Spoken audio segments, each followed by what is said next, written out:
We're going to need her to remove the clothing she was wearing, the woman said flatly, tapping the file. If she refuses, we document non-cooperation. By the way, where are you watching from? Tell me in the comments below. That's not a request, someone else added, louder this time. It's evidence. The words hit the room harder than a gavel. The girl's shoulders curled inward, backpack straps clenched like lifelines. Papers rustled, chairs shifted. No one intervened. The implication hung there, heavy and humiliating, as if procedure itself had decided her dignity was optional. He didn't raise his voice. Evan Calder didn't even stand at first. He just leaned slightly forward, palms resting on the edge of the table, eyes steady. Put it on the record, he said quietly. Exactly what you're asking and why. The compliance officer frowned, unused to calm resistance. The room expected pleading, outrage, maybe tears. Instead, they got precision. A pause stretched. Somewhere behind them, a door closed softly. The judge looked up, not annoyed yet, just curious. This wasn't about a rule violation or a misunderstanding. It was about power using paperwork as a blade and a child caught in its path. The man finally stood. Average height, work jacket, scuffed boots. He looked like he belonged in the hallways, not at the center of attention. That was exactly how he preferred it. He introduced himself without flourish, voice level, asking for clarification the way someone asks about weather. The compliance officer, Marjorie Klein, responded with clipped authority, explaining standard procedure and evidence preservation. She spoke fast, confident that momentum was on her side. The faster she talked, the more the room leaned toward acceptance. He waited. When she finished, he nodded once. Then you won't mind submitting that procedure in writing, he said, with a statutory basis, for the court. A flicker of irritation crossed her face. This wasn't how these moments usually went. Parents protested emotionally. Systems crushed them efficiently. This man was slowing things down with questions that sounded harmless, but weren't. The judge asked them to proceed carefully. The clerk, Thomas Ivers, glanced between the file and the girl, discomfort tightening his jaw. He stamped nothing yet. He waited. Evan stepped closer to his daughter, not touching her, just enough that she felt him there. He spoke to the room, not to her. He asked whether the requested action required a guardian's consent. He asked whether alternative evidence existed. He asked whether a minor could be compelled absent a court order. Each question landed softly, but together they formed a wall. Marjorie countered with status, her role, her experience, the urgency of compliance. She questioned the validity of the girl's school identification, suggesting inconsistencies that might compromise the file. If the ID itself is flawed, she said, everything attached to it becomes questionable. That was the opening she thought would end this. The ID was taken, passed forward, entered into the record. A small plastic card. Ordinary. Unremarkable. The kind of thing no one looked at twice. Evan watched it move, expression unchanged. If he felt anything, he didn't show it. His focus stayed on his daughter's breathing, shallow but steady now. He'd taught her that trick years ago. Count in fours, hold, release. The judge examined the card briefly, then set it aside. We'll review, he said. Not dismissal, not approval, just review. Time stretched again. The room filled with the hum of systems working as designed, slow, and impersonal. This was where most people lost. Waiting rooms, process, fatigue. Evan had built systems like this once. He knew where they bent. He also knew where they broke. Marjorie pressed forward, reiterating her request, framing refusal as obstruction.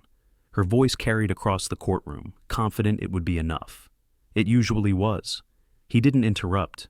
When she finished, he spoke again, softer this time. My daughter will not be treated as evidence, he said. If there's a lawful order, we'll review it. Until then, I'm asking the court to protect her. The judge looked up fully now. The room felt different, not resolved, but shifted. The clerk cleared his throat. Your Honor, he said carefully, eyes still on the ID, there's something here you may want to see. No one noticed the slight tightening at the corners of Marjorie's mouth. No one except Evan. He exhaled slowly, just once, the way someone does when a long calculation reaches its end. Whatever happened next wouldn't be loud. It wouldn't be theatrical. But it would be public. And it would be permanent. The clerk's hesitation hung in the air, thin as a wire pulled too tight. Marjorie Klein straightened, already preparing to reclaim the moment with authority. She smiled without warmth and asked the judge if they could proceed. The judge didn't answer immediately. He studied the ID again, this time longer, thumb brushing the edge. The room quieted in that particular way only institutions know, when process interrupts power. Evan felt his daughter shift beside him, her breath catching once before settling. He didn't look at her. He kept his eyes forward, anchoring them both. Thomas cleared his throat again, quieter this time. He explained there was an embedded certification code tied to the ID, one he hadn't seen misused before. Marjorie interrupted, insisting codes were irrelevant to behavioral compliance. The judge raised a hand, stopping her mid-sentence. He asked the clerk to pull the originating framework linked to that certification. A low murmur rippled through the gallery. This was no longer routine. Marjorie's confidence tightened into something brittle. She adjusted her folder, reminding everyone of timelines, risks, and procedural consequences. She framed urgency as responsibility, authority as protection. Evan recognized the tactic. It was the same pressure he'd seen years ago, dressed in softer language. Back then, he'd been on the other side of the table, writing safeguards to prevent exactly this. He pushed the thought away and stayed present. This wasn't about memory. It was about now. The judge skimmed the pulled document, brow furrowing. He asked Marjorie to clarify the statutory authority allowing a minor to be compelled absent an order. She cited policy summaries, not statutes. The difference mattered. Thomas placed the document beside the ID, aligning them carefully. The certification code matched a statewide juvenile identity framework adopted after a major oversight scandal. The judge asked who authored it. The question landed harder than anything said so far. Marjorie hesitated for the first time. She answered with an agency name, not a person.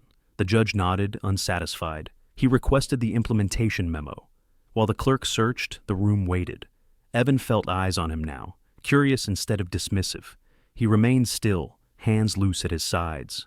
Marjorie spoke again, suggesting delays harmed children. He met her gaze calmly. "By the way," he said evenly, "where are you watching from?" The odd question broke tension just enough to breathe. A few people glanced toward the gallery, startled. Then he continued, returning to procedure. He asked that any request involving his daughter be reduced to a written motion.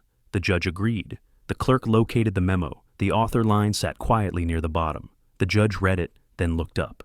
He asked the clerk to confirm the author. Thomas confirmed. A name moved through the room, without sound. Marjorie's jaw set. Evan felt the shift fully now. He hadn't wanted this to be public, but he hadn't feared it either. The judge instructed everyone to pause. The request for clothing removal was tabled pending review. Marjorie objected, citing urgency. The objection was noted, then overruled. Evan placed a hand lightly on his daughter's shoulder. She exhaled, long and shaky. This wasn't the end. It was the beginning of being seen. The judge scheduled a follow-up review and requested all related compliance materials. The gallery stirred, whispers spreading. Evan kept his posture neutral, refusing the instinct to explain. Explanations could wait. Process now belonged to daylight. Marjorie gathered her papers with deliberate care. Her authority had not vanished, but it had cracked. Thomas avoided her eyes. He gave Evan a brief nod, almost imperceptible. The judge dismissed the room for a short recess. People stood slowly, unsure what they had just witnessed. Evan guided his daughter toward the aisle. He felt lighter, not triumphant. There was still work ahead. As they moved, conversations followed them like ripples. Some eyes held respect, others confusion. Marjorie paused at the doorway, watching them go. Her expression was no longer certain. Evan didn't look back. He focused on the next step, the next question, the next safeguard. This system would have to answer to itself. And now, it would. Outside the courtroom, the hallway hummed with fluorescent lights and restrained voices. Evan crouched briefly to meet his daughter's eyes, steady and reassuring. She nodded, braver now. Whatever followed would be slower, harder, and unmistakably public. The system had taken a breath. So had he. Together, they waited for the light to reach places it usually never did. When the door closed behind them, the sound echoed like a promise. Not revenge, recognition, accountability. and a line finally drawn where a child's dignity could no longer be crossed. The recess clock ticked, counting down to a confrontation that would not be hidden. Evan waited, unflinching, exactly where power least expected him. That day. The hallway outside the courtroom felt narrower than it had minutes earlier, as if the walls had shifted closer during recess. Fluorescent lights hummed overhead, steady and indifferent. Evan stood with his daughter near a bench bolted to the wall, the kind meant for waiting rather than resting. People passed in small clusters, voices low, glances quick. No one approached. Whatever had happened inside had unsettled the usual rhythm, and no one wanted to be the first to test it. He crouched slightly so he wasn't looming. "You did good," he said, voice even. She nodded, fingers twisting the strap of her backpack. The fear hadn't vanished, but it had changed shape. It was no longer swallowing her whole. That mattered. A few steps away, Thomas pretended to review paperwork on a tablet he wasn't really reading. He shifted his weight, conflicted, then finally looked up. "They don't like surprises," he said quietly, not quite meeting Evan's eyes. "Especially not ones that make them look sloppy." "That's not my concern," Evan replied. "Accuracy is." Thomas gave a faint, tight smile. "I figured you'd say that." The minutes crawled. Somewhere behind the closed courtroom doors, systems recalibrated. Evan could almost feel it, like gears grinding against unfamiliar resistance. He'd spent years learning how institutions reacted when their assumptions were challenged. First came irritation, then denial, then containment. The dangerous part was always containment. Marjorie emerged briefly from a side corridor, phone pressed to her ear, her voice clipped and controlled. She didn't look at them, but her presence was felt all the same, a reminder that authority rarely surrendered quietly. Evan watched her disappear again, noting the tension in her shoulders. She was shoring something up. That meant the crack mattered. His daughter leaned closer. "Are we in trouble?" she asked. He shook his head. "No, we're being careful." She absorbed that, nodded again. Careful was something she understood. It was how they live most days. Careful with money, careful with time, careful with expectations. He hated that she'd had to learn it so young, but he was proud of how she carried it. The bench creaked as they sat. Evan's gaze drifted down the corridor to a maintenance door marked "Authorized Personnel Only." He'd walked through doors like that for years, unnoticed, fixing things no one thought about until they broke. It had suited him. Anonymity was a kind of peace. Thomas cleared his throat. "For what it's worth," he said, lowering his voice further. "The judge doesn't like being cornered, and he really doesn't like being made part of something questionable." "That's good," Evan said. "It cuts both ways," Thomas replied. "He'll want this clean, publicly clean." That was the point. Public exposure didn't mean spectacle. It meant daylight, paper trails, questions that had to be answered out loud. Evan had designed frameworks on that principle once. Transparency as pressure. You couldn't buy it off. You couldn't intimidate it easily. You could only comply or be revealed. The courtroom doors opened again. A bailiff stepped out, scanning the hall. "We're resuming," he announced. As they stood, Evan felt the familiar tightening in his chest, the one that came before difficult work. He placed a steadying hand on his daughter's back and guided her forward. Thomas fell into step beside them, a small but deliberate choice. Inside, the room felt different, quieter. The gallery was fuller now, word having spread during recess. Marjorie sat at her table, posture rigid, papers arranged with precise care. She didn't look up as they took their places. The judge entered without ceremony and called the session back to order. He addressed the pending request first, stating it remained suspended. He then requested clarification on the compliance framework cited earlier, asking for its scope, intent, and safeguards regarding minors. Marjorie answered smoothly at first, reciting policy language. But when the judge asked about authorship and ethical constraints, her responses slowed. She deferred to departmental practice. He pressed again, asking whether practice aligned with the framework's original intent. Evan listened, heart steady. This was the space he understood best, intent versus implementation, where harm crept in under the cover of routine. The judge turned to him briefly, acknowledging his earlier request for record clarity. Evan nodded once, saying nothing. Silence, used correctly, invited scrutiny elsewhere. Thomas submitted the additional documents requested, his movements careful. The judge reviewed them, then addressed the room. He spoke about the importance of procedure serving justice, not overshadowing it, about safeguards designed to prevent coercion, about children not being reduced to case numbers. The words weren't dramatic, they didn't need to be. They landed because of where they were spoken. Marjorie objected, citing efficiency. The judge noted the objection and continued. He ordered a formal review of the compliance office's application of the framework, effective immediately. He also reaffirmed that no action involving the minor would proceed without explicit court authorization. Evan felt his daughter relax beside him, not fully, but enough. As the judge moved on to scheduling, Evan allowed himself a single breath of relief. This wasn't victory yet. It was leverage, the kind that came from being seen in the right light. Marjorie finally looked at him then. Her expression held calculation now, not dismissal. He met her gaze calmly, unflinching. The system had noticed, and once noticed, it couldn't unsee. The judge's final words settled over the courtroom like dust after a door slammed. Once noticed, it couldn't be unseen. Papers shuffled, chairs scraped. The gallery leaned forward, hungry for whatever came next. Marjorie Klein recovered first. She requested permission to clarify the record, voice measured, eyes sharp.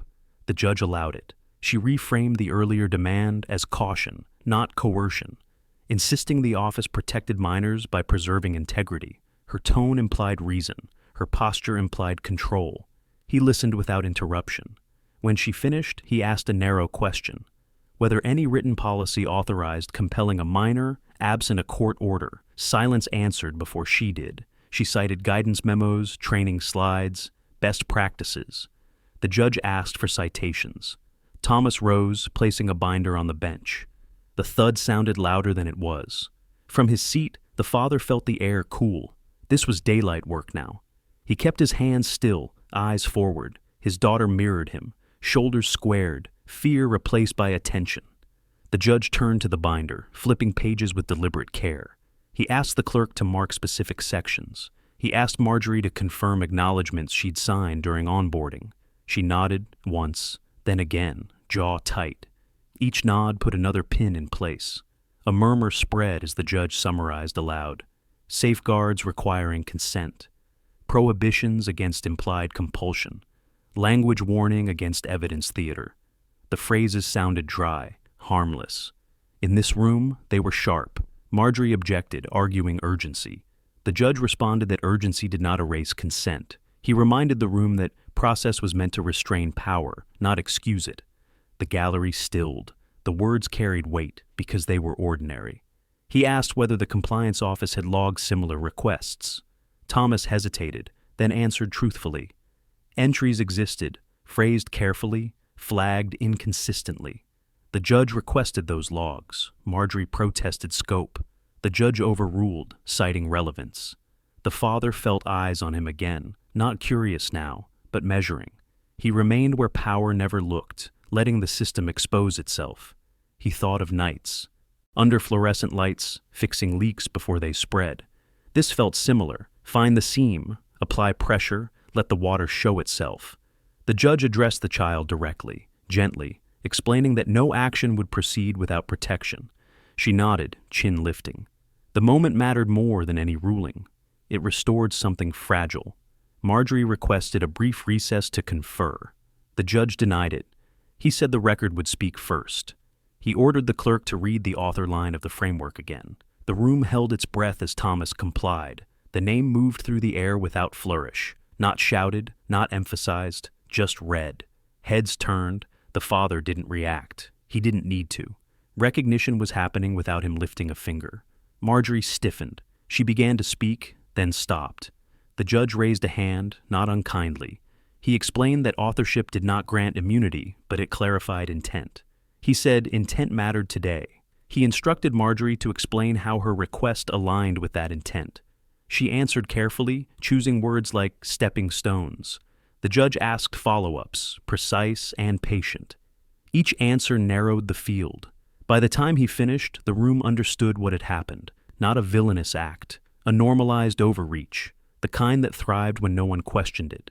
The judge ordered an immediate written finding, noting the improper request, suspension of the action, and referral for administrative review. He scheduled a public hearing. Public.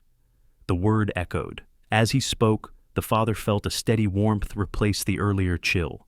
This was leverage becoming structure, exposure becoming process. When the gavel fell, it wasn't dramatic. It was final enough. Marjorie gathered her papers, slower now. Thomas met the father's eyes and nodded once, gratitude mixed with resolve. They stood together as the room emptied. The system had been made to look at itself, and once it did, it couldn't pretend not to see. Outside the benches, reporters murmured, pens already moving, the idea of a public hearing spreading fast. The father guided his daughter to the aisle, posture unchanged, presence steady. He understood momentum. It favored patience. Marjorie paused near the exit, phone buzzing. Allies forming somewhere beyond the doors. The judge called for files to be sealed pending review, then adjourned. The sound of the room releasing pressure followed them into the hall.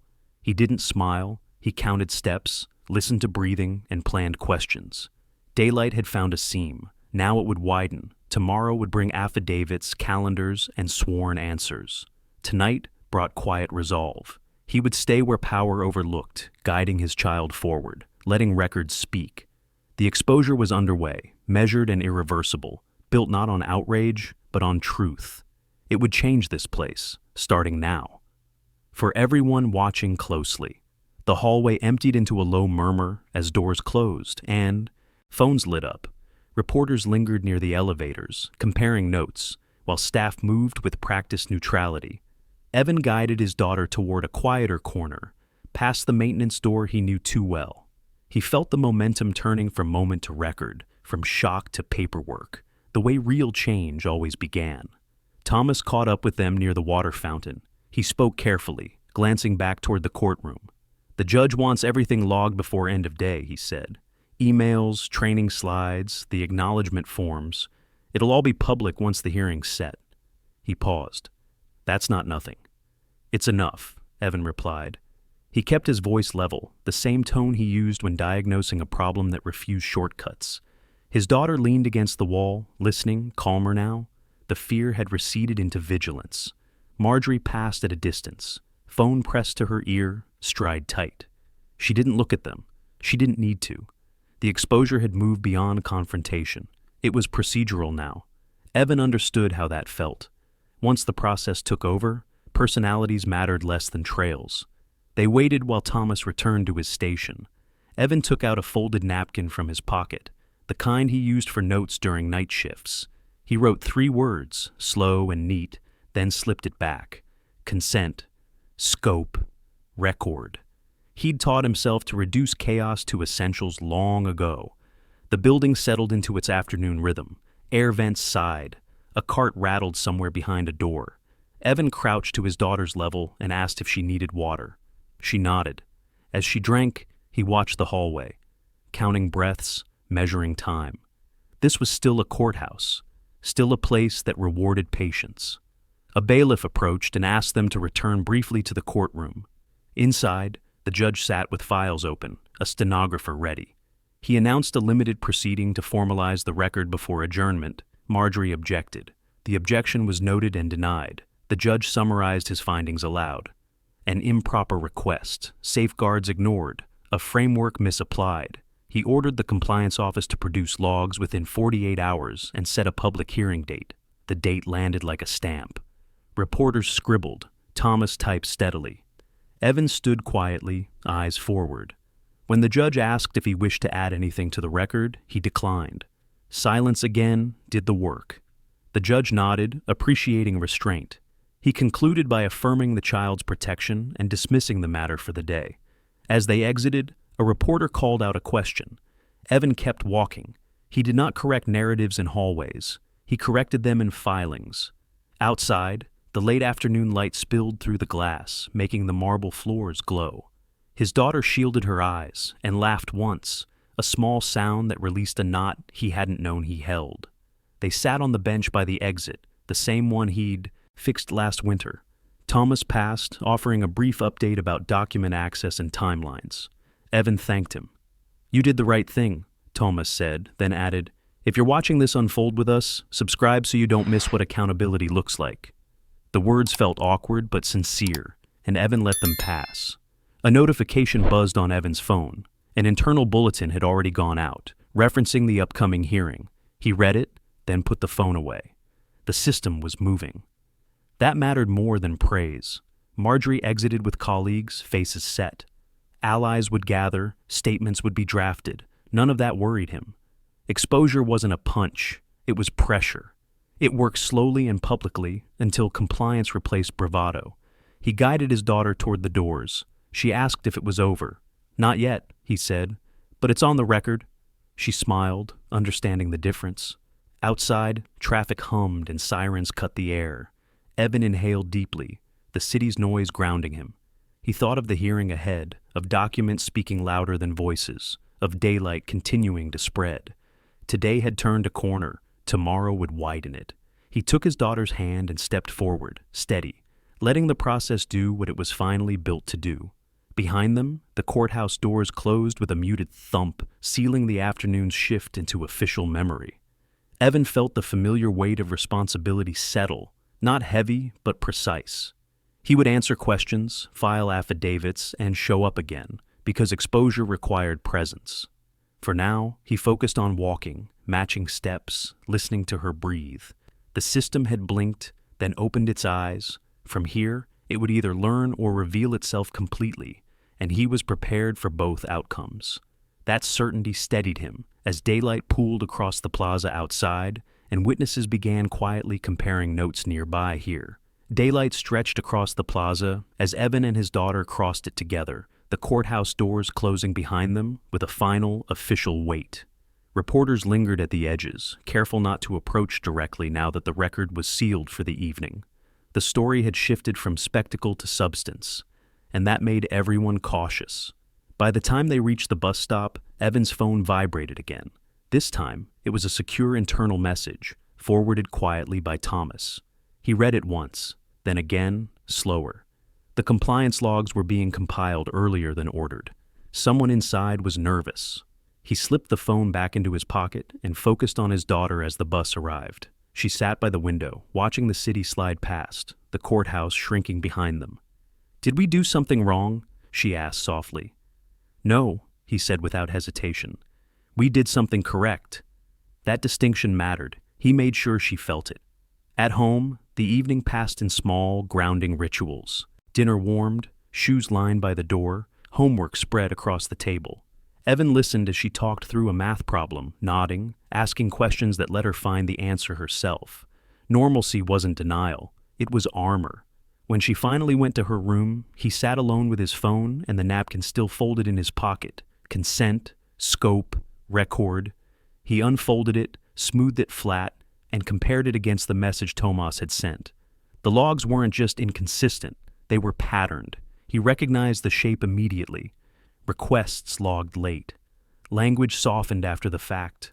Categories adjusted to fit outcomes, none of it dramatic enough to trigger alarms alone. Together, it told a story. Another message arrived, Tomas again, short, careful. "There are more entries, older, similar phrasing, I'm flagging them." Evan typed back a single line, "Preserve originals." The reply came almost instantly, "Already done." He leaned back, eyes closing briefly. This was the discovery phase, the part most people never saw. Not a revelation in a courtroom, but a quiet accumulation of proof. This was how exposure worked when it was real. Across town, Marjorie sat under harsh office lights, fielding calls she hadn't expected to take. Her authority hadn't vanished, but it was under review now, and that changed the tone of every conversation. She pulled her own files, scanning entries she'd approved without thinking twice. They looked different now, dangerous in context. The next morning, Evan returned to the courthouse, not for a hearing, but for work. He moved through service corridors, badge scanned, tools rattling softly. Staff nodded, some with new curiosity, some with caution. He kept his head down. The best place to observe was still where no one watched closely. In a maintenance room, Thomas joined him briefly, closing the door behind them. He didn't sit. "The logs go back 3 years," he said. Same phrasing, same justification, different kids. Evan absorbed that. Any objections recorded? Rarely. When there were, they were marked resolved without detail. Evan nodded. Then the framework wasn't just misapplied, it was normalized. Thomas swallowed. The judge will want to know. He will, Evan said, and so will the public. That was the pivot. Exposure wasn't about one incident anymore. It was about a pattern that contradicted stated safeguards, about a system drifting quietly away from its intent.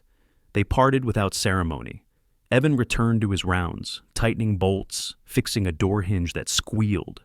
His hands moved automatically while his mind mapped timelines. He remembered writing the language years ago, arguing for clarity, for consent spelled out plainly. He'd known then that ambiguity was the enemy. He hadn't known how quickly it could spread. At lunch, his phone buzzed again. A hearing date had been posted publicly. Media requests followed within minutes. He ignored them. Thomas sent another update. An internal memo had surfaced, encouraging efficient resolution in juvenile cases. The phrasing was familiar. Evan had fought to exclude it from the framework. Seeing it now, resurrected in practice, tightened his jaw. That afternoon, the judge issued a preservation order, freezing records. The order was narrow, precise, devastating. It ensured nothing could quietly disappear. By evening, the story broke online. Not sensational, detailed, cautious. Enough to invite questions. Comments multiplied. Parents shared experiences. Patterns echoed. At home, Evan read through the article while his daughter did homework nearby. He closed the browser when she looked up. "Is it bad?" she asked. "It's honest," he said. "That's better." She nodded, trusting him. He felt the weight of that trust and the steadiness it gave him. Later, as night settled, Evan stood at the window, city lights blinking on. He understood now that the victory strategy was unfolding exactly as intended. Public exposure wasn't a moment. It was a process that forced accountability to grow roots. Marjorie would respond. The office would defend itself. There would be statements and counterstatements. But the logs were preserved. The pattern was visible. The framework's intent was on the record.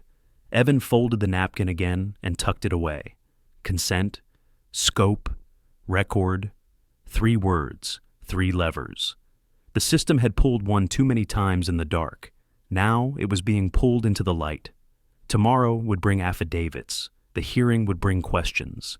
And the answers, once spoken publicly, would change more than one case. Evan turned from the window and checked on his daughter, sleeping peacefully. Whatever came next, he would meet it the same way he had so far, quietly, precisely, and where power least expected resistance to stand. Morning arrived without ceremony. Evan woke before the alarm, the quiet of the apartment broken only by the distant sound of traffic.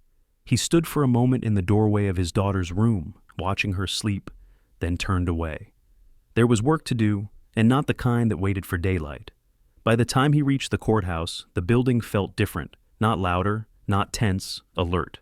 Conversation stopped when he passed, then resumed in lower tones. He moved through the service corridors as he always had, tools clipped at his waist, badge swinging lightly. Power still didn't look here, but it had started listening. Thomas found him near the records room, eyes tired, shoulders tight. "The preservation order worked," he said. "Nothing's been touched, but there's pressure. They're asking who flagged the patterns." "They can ask," Evan replied. "They can't erase what's logged." Thomas nodded. "The judge wants a preliminary brief, not opinions, structure, timelines." "That's good," Evan said. "It keeps this where it belongs." They parted, each returning to roles that now carried more weight than before. Evan fixed a broken latch, the metal clicking cleanly into place. He liked small certainties. They steadied him when larger systems shifted. By midday, the courthouse lobby filled with people who didn't usually linger. Advocacy groups, parents, reporters who'd learned which questions mattered. Evan crossed the lobby with a cart of supplies, invisible again, and listened. Stories overlapped, different schools, similar language. The pattern he'd seen in logs was now echoing in voices. Upstairs, Marjorie met with counsel. Her confidence had hardened into strategy. She wasn't denying the logs. She was contextualizing them, framing them as necessary discretion. The difference between theory and practice. Evan knew the argument well. He'd heard it used to justify corners cut in the name of efficiency. The judge convened a brief administrative session, closed to the public but noted on the docket. Thomas typed steadily as documents were referenced. The framework's intent was read aloud again, this time alongside the memo encouraging efficient resolution. The contrast was stark. Evan waited outside, leaning against a pillar near the service stairwell. He didn't belong in the room, and that was the point. His presence would come later, when it mattered most. When the doors opened, Thomas stepped out, expression controlled. "He's setting parameters," he said quietly. "Scope of testimony, witness lists. He wants the architect of the framework available." Evan met his gaze. "I'm available."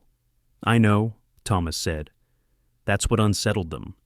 The afternoon stretched. Evan returned to work, replacing a flickering ballast, the hum stabilizing as light steadied. His phone buzzed with messages he didn't open. He focused on the physical, on the here and now. At home, his daughter greeted him with a smile that reached her eyes. She talked about school, about a presentation she was nervous about. He listened, asked questions, helped her rehearse. The world narrowed to what he could protect directly. Later, when she went to bed, Evan opened his laptop. He drafted a neutral outline for the judge's brief, careful to separate fact from inference.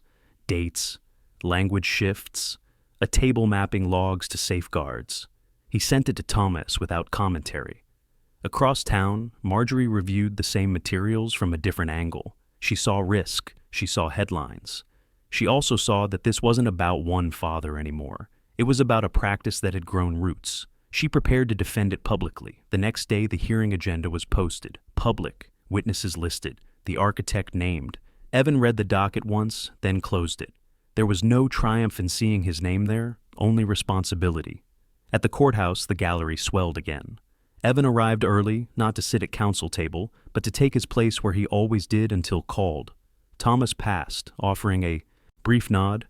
The judge entered, the room rising. Proceedings began with scope. The judge emphasized purpose, to examine application against intent.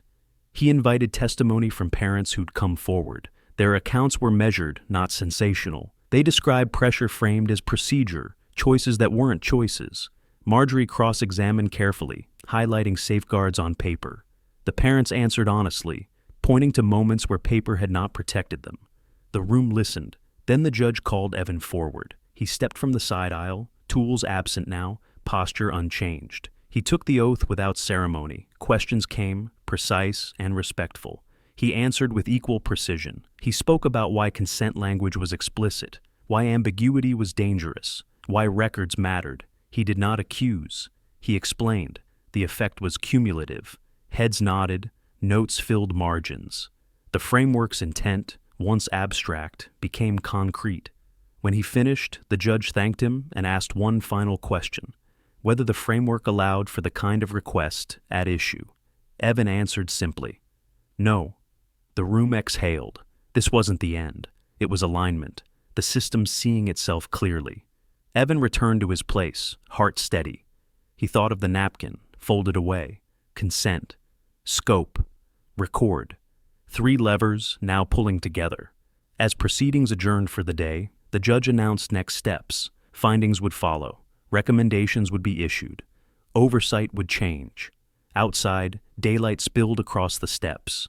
Evan walked with his daughter beside him, listening to her breathe, to the city moving forward. The victory strategy was working, not as spectacle, but as exposure that forced truth into the open. The light was steady now, and it wasn't going away. The steps outside the courthouse buzzed with restrained energy as people drifted away in small groups, conversations overlapping and reforming. Evan paused at the bottom, letting the movement thin. His daughter stood beside him, her fingers laced through his sleeve, eyes scanning faces with a new kind of curiosity. She wasn't afraid anymore. She was watching. A reporter approached, careful now, asking measured questions instead of shouting. Evan declined politely and kept walking. Exposure didn't need amplification from him. It was already doing its work. Inside, Thomas lingered near the doors, waiting until the crowd thinned before catching up. "The judge's clerk just circulated draft findings," he said under his breath. "They're not final, but they're strong." He hesitated, then added, "There's language about systemic drift. That's rare." Evan nodded. It's accurate. They're also recommending interim safeguards immediately, Thomas continued. Written consent, independent advocate present, mandatory recording of requests. He exhaled. That changes things. It prevents repeats, Evan said. That's the point. Thomas looked at the girl, then back to Evan. If you're watching this unfold with us, he said awkwardly, subscribe so you don't miss what accountability actually looks like. He winced at himself, then smiled. Sorry, everyone's saying it. Evan let out a brief breath that might have been a laugh. It's fine, he said. People are paying attention. They parted, each returning to their lanes. Evan and his daughter walked a few blocks before stopping at a small park. She sat on the swing, pushing off gently, the chain clinking in a steady rhythm. He stood nearby, hands in pockets, listening to the city's pulse. Are they in trouble? She asked, not unkindly. They're being examined, he said. That's different. She considered that. Like when you check the brakes after they squeal. Exactly like that. She smiled, satisfied, and pumped her legs a little harder. The evening news broke the story with restraint. No sensational headlines. A focus on process, on logs, on safeguards. Evan watched from the kitchen as he cooked dinner, turning down the volume when his daughter wandered in. He didn't want her to carry the weight of adult consequences. She deserved to carry only what was hers. Across town, Marjorie watched the same segment, jaw tight. Her counsel advised a public statement acknowledging review without conceding fault. She approved it. It went live within minutes, carefully worded. Evan read it later and noted the omissions. Exposure worked best when responses left gaps. Gaps invited questions. The next morning, the courthouse issued a temporary directive adopting the judge's recommendations pending final findings. Evan read the memo twice, then folded it neatly and placed it beside the napkin in his pocket. Consent, scope, record. The words now lived beyond him. At work, staff approached him with quiet gratitude. A maintenance worker mentioned a niece. A security guard mentioned a neighbor. Evan listened without promising outcomes. He didn't need to. The directive spoke for itself. Thomas stopped by with an update. They're expanding the scope, he said, looking at training, supervision, oversight failures. Evan met his eyes. Good. And, Thomas added, the judge asked if you'd review the revised language. I will, Evan said, but it has to stand without my name on it. Thomas nodded. He agrees. That afternoon, Evan sat at a small desk in an unused office, redlining language with care. He stripped ambiguity, sharpened consent requirements, embedded record-keeping triggers. He wrote as if he'd never see the document again, because that was how systems lasted. When he finished, he sent it back with a note. Aligns with intent. The public hearing reconvened days later. Findings read aloud. The judge cited patterns, acknowledged harm, ordered reforms, and referred conduct for administrative review. He spoke plainly. The room listened. Marjorie stood, composed, accepting the findings with a nod that revealed little. The consequences would unfold over time. Exposure didn't rush, it endured. Outside, parents hugged, reporters summarized. Advocacy groups planned next steps. Evan stood with his daughter, hand resting lightly on her shoulder. She leaned into him, unself-conscious now. As they walked away, she asked if he was tired. He smiled, a little. But you're okay? I am. The victory wasn't a gavel slam or an apology. It was safeguards written, records preserved, and daylight widened. It was a system corrected in the public view. Evan glanced back once at the courthouse, then forward again. Power would look elsewhere tomorrow, but for now, it had looked here and learned. He took his daughter's hand and stepped into the afternoon, steady, letting the exposure finish its work without him saying another word. The afternoon settled into evening as Evan and his daughter walked away from the courthouse, the echo of official words still lingering in the air behind them. The reforms had been read aloud, the findings entered into record, and the system had done what it rarely did in public. It admitted drift, not fault, not malice. Drift. The kind that grows when no one expects to be watched. They reached the bus stop just as the light shifted to amber. His daughter squeezed his hand once, a quiet check-in, then released it to climb onto the bench. She swung her legs, heels tapping metal, in a rhythm that matched her breathing. Evan stood nearby, scanning the street out of habit, listening to the city wind down. Inside the courthouse, Marjorie remained seated long after the room emptied.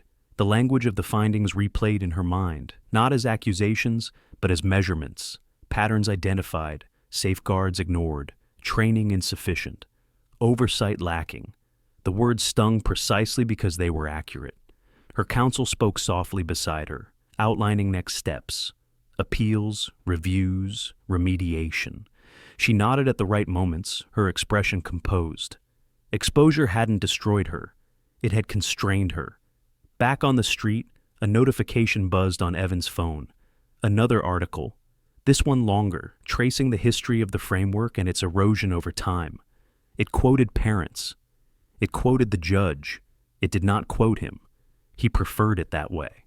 The bus arrived with a sigh of brakes. Evan followed his daughter aboard and found a seat near the back. As the city rolled past, she rested her head against the window, watching lights blur. "Do they have to listen now?" she asked. "They have to answer," he said. "Listening comes after." She accepted that, eyes still on the glass. At home, the night passed quietly. Dinner, dishes, homework, checked and signed. Evan tucked her in, pausing at the door as she asked if everything was finished. "Almost," he said. "The last part takes time." After she slept, Evan sat at the table with his laptop open, emails stacked in careful folders. One from Thomas confirmed implementation timelines. Another from the judge's chambers thanked him for his review and confirmed the revised language would be adopted permanently. He read it twice, then closed the screen. He thought of the first time he'd seen the framework misused years ago, back when it had still been theoretical harm. He'd pushed for clarity then. He'd left when clarity gave way to compromise. He hadn't expected to meet it again like this, through his daughter. The next morning, he returned to work early. The courthouse felt steadier, as if a misaligned beam had been reset. New notices hung in staff areas, summarizing interim safeguards. Evan paused to read one, nodding at the language. It was clean. Thomas approached with a coffee he didn't usually drink. "They're asking for input on training modules," he said. "Voluntary." Evan took the cup. "I'll review drafts," he said. Nothing more. "That's plenty," Thomas replied. "They're listening now?" Throughout the day, Evan noticed small changes. A compliance officer asked a question instead of issuing a directive. A clerk documented a request in full view, none of it dramatic, all of it meaningful. By afternoon, Marjorie issued a public statement acknowledging the findings and outlining steps for compliance reform. It wasn't an apology. It didn't need to be. It conceded structure. Exposure had shifted the terrain. Parents continued to come forward, sharing stories that now had a place to land. Advocacy groups offered support. The system absorbed it all, slower than outrage, sturdier than denial. When Evan left work, the sun dipped low, painting the building's stone in soft gold. He walked to the bus stop with an unfamiliar lightness. Not relief, alignment. At home, his daughter burst through the door waving a paper. She'd received top marks on her presentation. He read the comments, pride settling warm in his chest. "You did this," he said. She shrugged, smiling. "You helped." He shook his head. "I stood nearby." That night, they watched a movie. The world reduced to flickering light and shared laughter. The phone stayed face down on the table. Exposure could wait until morning. Elsewhere, the courthouse prepared for audits. Training schedules filled. Logs were reviewed with new eyes. The framework, once abstract, now lived in practice again. Evan folded the napkin one last time and placed it in a drawer. Consent. Scope. Record. The words had done their job. He didn't need to carry them anymore. As he turned out the light, he felt the quiet satisfaction of a process corrected, not conquered. The victory had never been about winning against someone. It had been about restoring a line and holding it in public view. Tomorrow, power would test that line again, somewhere else. It always did. But now, there was precedent, and precedent, once exposed, was hard to ignore. Evan slept knowing the system would remember this moment, not because of him, but because the light had reached it when it mattered most. Morning light crept across the apartment walls as Evan woke, the quiet heavier than usual. The previous night's calm had been earned, not given, and he felt the difference in his bones. He rose without waking his daughter, brewed coffee, and stood by the window as the city stretched awake. Today wasn't about testimony or documents. Today was about consequences becoming routine. At the courthouse, the air felt cleaner. Notices posted near security checkpoints outlined revised procedures in plain language. Staff paused to read them. Some nodded, some frowned. Everyone noticed. Evan moved through the service corridor with his cart, the wheels humming softly over tile. He fixed a loose panel near the elevators, tightening screws until the rattle stopped. Small repairs mattered. They always did. Thomas intercepted him near the stairwell, holding a slim folder. Final findings were entered overnight, he said. Administrative review opened formally. Training revisions approved. Oversight committee named. Evan listened, then asked one question. Implementation date? Immediate, Thomas replied. No grace period. That's good, Evan said. He took the folder, scanned the summary, and handed it back. Keep originals preserved. Thomas nodded. Already done. Upstairs, Marjorie sat in a conference room with counsel and supervisors. The findings lay open on the table, margins already filled with notes. She read the corrective actions again, slower this time. Mandatory consent language, independent advocates, recorded requests, audits. The architecture of discretion had been dismantled piece by piece. She signed the acknowledgement without comment. When the memo circulated, Evan read it between tasks. It didn't mention names. It didn't need to. Exposure had done its work. The system now required what had once depended on judgment. At noon, the judge issued a brief administrative order confirming compliance timelines and appointing an external monitor. The order was dry and exact. Evan appreciated that. Precision was a form of respect. During lunch, staff gathered in the break room, conversation cautious but open. Someone mentioned a niece. Another mentioned a neighbor. Evan ate quietly, listening, answering questions only when asked. He avoided praise distracted from process. That afternoon, he received a message from the judge's chambers thanking him again for his assistance and confirming that the revised framework would be published with annotations explaining the changes. Evan closed the message without replying. The annotations would speak for themselves. At home, his daughter greeted him with a drawing taped proudly to the fridge. It showed two figures standing beneath a bright rectangle. "That's the courthouse," she said, "and that's the light." He smiled, warmth spreading through his chest. "It's good," he said, "very clear." They cooked dinner together, the normal rhythm grounding them both. She asked if everything was finished now. He considered the question carefully. "The important part is," he said. "The rest keeps going." She nodded, accepting that. Later, Evan sat at the table with his laptop, reviewing the published framework draft. The language was clean, the intent was explicit. He suggested 2 minor clarifications, then sent the file back. No commentary, no signature. Across town, Marjorie prepared a training session, standing before a room of compliance officers with slides that now emphasized consent and documentation. Her delivery was steady. She didn't apologize. She instructed. The change would be measured in habits, not speeches. The next morning, audits began. Logs reviewed, categories standardized, requests denied when consent wasn't clear. The system adjusted, slower than outrage, sturdier than denial. Evan returned to the courthouse early, tools at his side, posture unchanged. He fixed a door that stuck near the juvenile intake office, smoothing the hinge until it closed quietly. The symbolism wasn't lost on him. Doors mattered. Thomas passed with a quiet smile. "They're calling it a model," he said. "Other districts want copies." Evan nodded. "Share it." By afternoon, an advocacy group issued a statement praising the reforms. Parents commented with cautious optimism. The news cycle moved on, but the procedures remained. At home, Evan helped his daughter study for a quiz, quizzing her gently, letting her find answers. She laughed when she got one wrong, unafraid.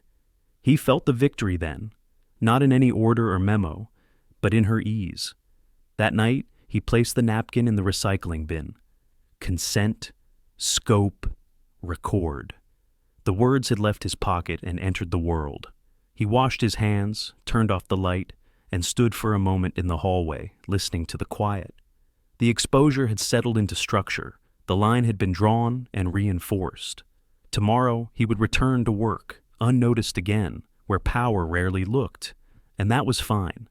The system, corrected in public view, would remember without him. The morning after the audits began felt quieter than any that came before it. Evan noticed it first in the stairwell, where footsteps echoed instead of overlapping. The courthouse had settled into a new posture, one that required attention instead of assumption. He moved through it as he always had, steady, unobtrusive, letting the change reveal itself without comment. Notices had been replaced with laminated procedures. The temporary language was gone, replaced by permanence. Staff read them now, not out of obligation, but caution.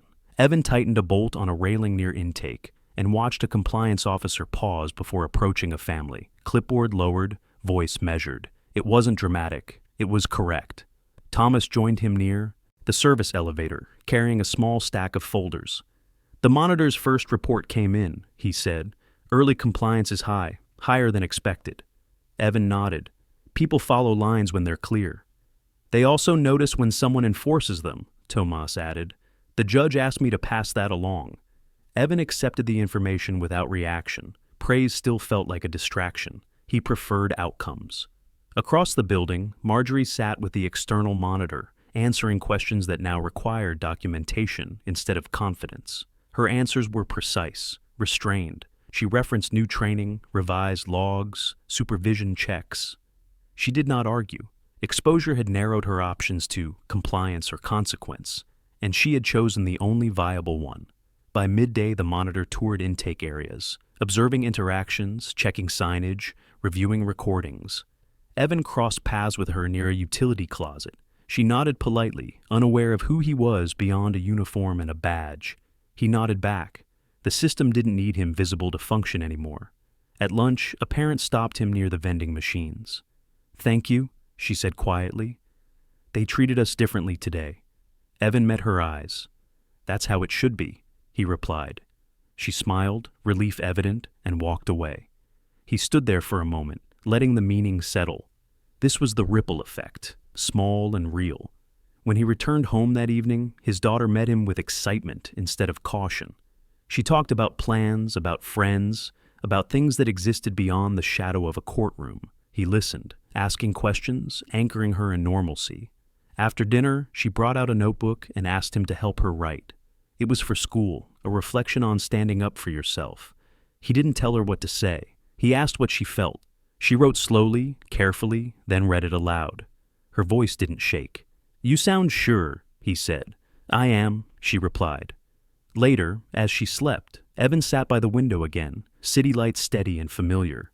He thought about how close this had come to going unnoticed, how easily procedure could have swallowed a child whole if no one had asked the right questions at the right time.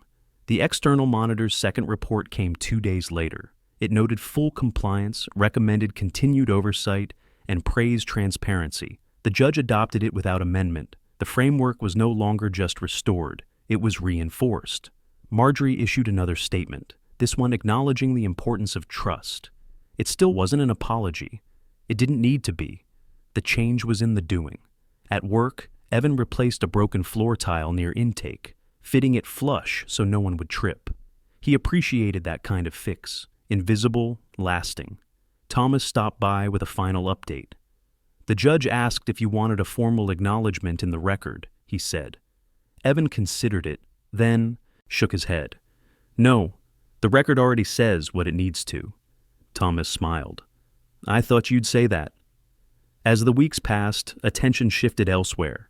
News cycles moved on, but the procedures remained, quietly shaping interactions, preventing harm without fanfare. Evan watched it happen from the margins, satisfied. One afternoon, his daughter brought home a permission slip that required a signature and a clear explanation of options. She handed it to him, grinning. "They explained everything," she said. He signed it and handed it back. "That's how it should be," he repeated. The victory strategy had reached its final stage. Public exposure had forced accountability. Accountability had produced structure. Structure had restored dignity. Evan stood in the hallway outside his daughter's room that night, listening to her breathe, the steady rhythm of safety. He understood now that the deepest vindication wasn't being seen as right. It was watching a system choose to be better when no one was watching. Tomorrow, he would return to work, unnoticed again. Power would look elsewhere, and that was fine. The line held. The story didn't end with applause or apologies. It ended with habits changed, records preserved, and children protected by design instead of chance. That was enough. The courthouse returned to its ordinary shape the following week, the kind of normal that only felt possible because something had been corrected beneath the surface. Evan noticed it in the smallest details, the way intake lines moved calmly, the way questions were asked before forms were handed over, the way voices lowered instead of rose. These were not dramatic changes. They were durable ones. He moved through the service corridor early that morning, keys clipped at his belt, cart rolling softly ahead of him. Power still didn't look here. That was fine. The line held without supervision now. A laminated notice near intake caught his eye. It summarized rights in plain language, bold where it mattered. Consent was spelled out. Options were listed without pressure. An advocate's number sat clearly at the bottom. He paused just long enough to read it twice, then continued on. A quiet satisfaction settling in his chest. Thomas passed him near the stairwell, carrying nothing more urgent than coffee. "The monitor closed the file," he said. "Follow-up audit scheduled quarterly. No objections?" Evan nodded. "That's how it lasts." "They asked again if you wanted anything noted," Thomas added, softer. "Recognition? Commendation?" Evan shook his head, smiling faintly. "The system remembering is enough." They parted, each returning to work that no longer carried the same tension. The courthouse didn't feel lighter. It felt steadier. At home that evening, Evan cooked dinner while his daughter talked about school, about a field trip coming up, about a teacher who explained things clearly. He listened, stirring slowly, letting her words fill the room. When she mentioned a permission form that included an explanation section, he smiled without comment. After dinner, they sat together on the couch, the television on low. She leaned against him, comfortable, unafraid. He thought about how close she'd come to learning the wrong lesson, that systems were immovable, that dignity was conditional. Instead, she had learned something else entirely. Later, as she prepared for bed, she asked a question that caught him off guard. "Do you think it'll happen again?" she asked. He considered it honestly. "Someone will try," he said. "But now there's a line, and lines matter." She nodded, accepting that complexity the way only children who've been respected can. He tucked her in, turning off the light, standing in the doorway for a moment longer than usual. That night, Evan walked to the window and looked out over the city. Lights blinked steadily, indifferent to individual victories. He liked that. It meant the change didn't need applause to exist. Across town, Marjorie finalized a training schedule, her signature steady on the page. She had adjusted. The system had narrowed her choices, and she had chosen to operate within the line. That mattered more than remorse. Weeks passed. The story faded from headlines. The procedures stayed. Parents noticed. Children were protected without ever knowing why. That was the goal all along. Evan returned to being unseen, a place he preferred. He fixed doors. He tightened rails. He kept things running. The framework he'd once designed now lived in practice again, not because of him, but because exposure had forced it into daylight, long enough to take root. One afternoon, he found the napkin drawer empty. He'd recycled the reminder weeks ago. He didn't need it now. The words had moved from his pocket into policy. As he turned off the lights for the night, he felt something settle that he hadn't felt since his wife died. A sense that protection didn't always fail, that sometimes it adapted when pressed by the right questions. This wasn't a story about winning against authority. It was about restoring balance where it had quietly slipped. It was about a father who stood where power never looked and asked the system to explain itself out loud. If you stayed until the end, subscribe and don't miss our next story. Trust me, you'll feel it. And tell me in the comments, what injustice should we tackle next?